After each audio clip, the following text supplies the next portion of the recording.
अस्सलाम वालेकुम dear students. बेटा हमने पिछले लेक्चर में, आज हम लेक्चर नंबर 10 स्टार्ट करेंगे। पिछले लेक्चर में बेटा हमने चैप्टर नंबर 7 था उसको कंप्लीट किया था। अब बेटा हम चैप्टर नंबर 9 स्टार्ट करने जा रहे हैं। चैप्टर नंबर 8 हम बाद में करेंगे। वो ज़रा शॉर्ट क्वेश्चन के लिए हासिल है कि उससे ज़्यादा इंपॉर्टेंट क्वेश्चन है, इसमें से शॉर्ट क्वेश्चन भी ज़्यादा आते हैं। चैप्टर नंबर 9 बेटा है इंट्रोडक्शन टू कोऑर्डिनेट ज्योमेट्री। मतलब हमारे पास जो कोऑर्डिनेट एक्सिस आता है ना बेटा, जिसको हम पढ़ते हैं एक्स एक्सिस और वाई एक्सिस, जिसको हम बेटा कोऑर्डिनेट एक्सिस भी बोलते हैं। ये हमारे पास जिसको हम कार्टीजियन प्लेन भी बोलते हैं, कोऑर्डिनेट भी बोलते हैं। कोऑर्डिनेट इसमें जब बेटा हम ज्योमेट्रिकल शेप को डिस्कस करते हैं ना, ये कोऑर्डिनेट प्लेन होता है। इसमें हमने कि बेटा स्टार्ट करना है, इसको इंट्रोडक्शन है कि अगर आपके पास कार्टीजियन प्लेन में कोऑर्डिनेट प्लेन में अगर आपके पास कोई एक पॉइंट पड़ा होता है, तो आपने उस पॉइंट दो पॉइंट पड़े होते हैं, तो इन दो पॉइंट्स के दरम्यान में डिस्टेंस फाइंड करना है।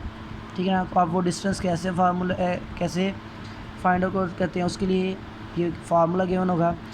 उससे पहले मैं बेटा बता दूं कि कार्टीजियन प्लेन में या कोऑर्डिनेट प्लेन में कोई भी अगर पॉइंट पड़ा हुआ है ना पी, तो उसके दो एलिमेंट्स होते हैं। मतलब एक्स और वाई के प्लेन में पड़ा हुआ है, तो उसके पॉइंट्स की वैल्यूज़ दो होती हैं।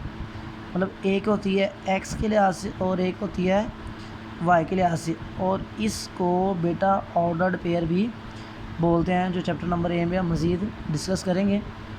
मैं यहाँ बता दूँ कि सबसे पहले फिर यहाँ पे इस चैप्टर में बात होगी डिस्टेंस फार्मूला की बेटा, कि अगर हमारे पास दो पॉइंट्स हैं पी और क्यू, हमारे पास ये दो पॉइंट्स हैं और मैं चाह रहा हूँ कि ये इन दो पॉइंट्स के दरमियान में मैं डिस्टेंस फाइंड आउट करना चाहता हूँ, और ये दोनों पॉइंट पड़े हुए हैं कोऑर्डिनेट प्लेन में, मतलब कार्टीजियन प्लेन में, मतलब एक्स वाई प्लेन में जो हम बोलते हैं। तो इनके दरम्यान में डिस्टेंस अगर बेटा मैंने फाइंड करना है, तो हर पॉइंट के मैंने बताया एलिमेंट होते हैं x1 और x2, एक्स एक्सिस के लिहाज से और वाई एक्सिस के लिहाज से, और इसी तरह क्यू के होते हैं एक्स के लिहाज से और वाई एक्स के लिहाज से।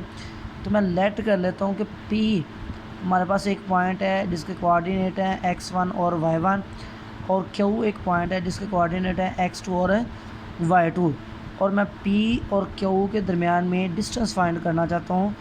तो डिस्टेंस को बेटा D से डिनोट करते हैं, और इसका जनरल फार्मूला है बेटा कि x2 मतलब जो Q का कोऑर्डिनेट एक्स एक्सिस है, उसकी वैल्यू x2 माइनस x1 हम कर देंगे, और उसका ले लेंगे square, plus y2 minus y1 और उसका भी ले लेंगे स्केयर, और सारे का जब हम स्केयर रूट कर देंगे तो ये मेरे पास हो जाएगा उसका डिस्टेंस फार्मूला। ये मैंने लिखा, ये जनरल फार्मूला है।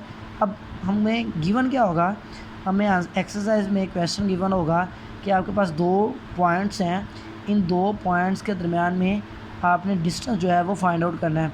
तो बेटा हमने ये फार्मूला यूज़ करते जाना है और हमने डिस्टेंस निकालते जाना है। एक्सरसाइज 9.1 है, पहले क्वेश्चन हमारे पास गिवन है कि find the distance between following pair of points, मतलब कि दो पॉइंट्स के जोड़े हमारे पास गिवन है, पेयर गिवन है, हमने इनके दरम्यान में क्या करना है, डिस्टेंस फाइंड करना है। हमारे पास गिवन है बेटा ए, हमारे पास पॉइंट गिवन है 9 व 2, और बी हमारे पास गिवन है 7 व 2। बेटा ये 9 हमारे पास x1 है और 2 हमारे पास y1 है, 7 हमारे पास x2 है और y2 हमारे पास ये 2 है। मतलब ये x1 y1 और ये x2 y2। तो फार्मूला के मुताबिक ए बी के दरम्यान में डिस्टेंस फाइंड करना डी, तो क्या होगा x2 माइनस x1 मतलब 7 माइनस 9 का square, plus y2 minus y1 2 minus 2 का होल स्केयर, और सारे का स्केयर रूट। यहाँ पे देखें 7 माइनस 9 माइनस 2 आ गया, माइनस 2 का स्केयर, प्लस ये आ गया 0, तो 0 का स्केयर 0 ही होता है।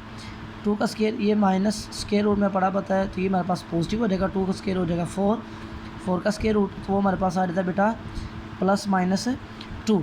लेकिन बेटा डिस्टेंस ऑलवेज होता है पॉजिटिव, डिस्टेंस बेटा कभी भी नेगेटिव नहीं होता है, तो यहाँ से पॉजिटिव 2 हमारे पास क्या होगा, इसका आंसर होगा।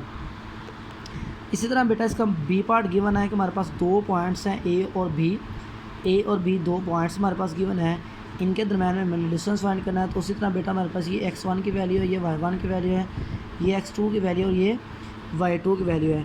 फार्मूले के मुताबिक हम लिखेंगे x2 माइनस x1 मतलब 3 माइनस 2, और मतलब x2 में से माइनस कर देंगे x1 और y2 में से माइनस कर देंगे y1। तो 3 माइनस 2 और माइनस 6, ये माइनस, तो फार्मूले का माइनस ये वाला माइनस माइनस प्लस हो जाएंगे, -6 + 6, ये तो बेटा हो गया हमारे पास 0। तो 0 का स्केयर 0 ही होता है। 3 - 2 1, 1 का स्केयर 1 ही हमारे पास होता है, 1 + 0 1 हो गया, स्केयर रूट आ गया, 1 का स्केयर रूट होता है +-1। अगेन वही बात आ गई कि डिस्टेंस ऑलवेज कहता है पॉजिटिव, तो पॉजिटिव 1 जो होगा हमारे पास इसका सोल्यूशन आ जाएगा बेटा।